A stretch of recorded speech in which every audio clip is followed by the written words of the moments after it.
আসসালামু আলাইকুম দর্শক। তো গরুকে ভিন্ন ধর্মী একটা খাবার দেওয়া হচ্ছে। এগুলো মূলত আমাদের যে বিক্রি করার পর যে রিজেক্ট পেয়ারাগুলো থাকে, যেগুলো মূলত কিছুটা এক সাইডে একটু নরম হয় বা হয়।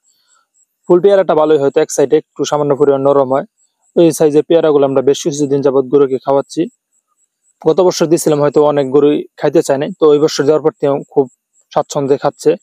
তো এইভাবে আমরা বেশ কিছুদিন যাবত দিচ্ছি, 2-3 বস্তা করে প্রত্যেক দিনই দিচ্ছি। তো প্রথম অবস্থায় ভাবছিলাম হয়তো গরু পায়খানার সমস্যা হবে, কিন্তু আশা করি এখন পায়খানা ওরকম সমস্যা হয় নাই।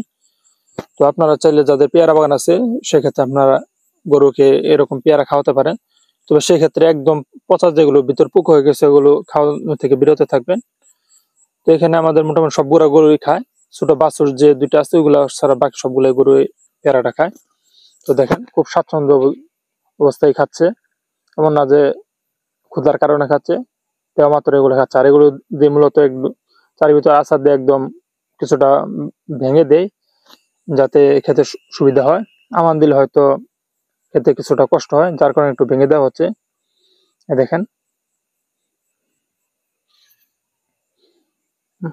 মাশাআল্লাহ, গরু অনেক স্বাচ্ছন্দ্যে খাচ্ছে। এর মূলত প্রায় 50-60 কেজির মতো পেয়ারা আনছিলাম। সকালে মোটামুটি এরকম 50 কেজির মতো দিছিলাম। তো এক্ষেত্রে দুইটা উপকার হয়, ঘাসের পরিমাণটা, খাদ্যের পরিমাণটা কিছুটা কম লাগে। পাশাপাশি পেয়ারাগুলো মূলত ফেলে দেওয়া হতো, এটা একটা কাজে লাগতেছে।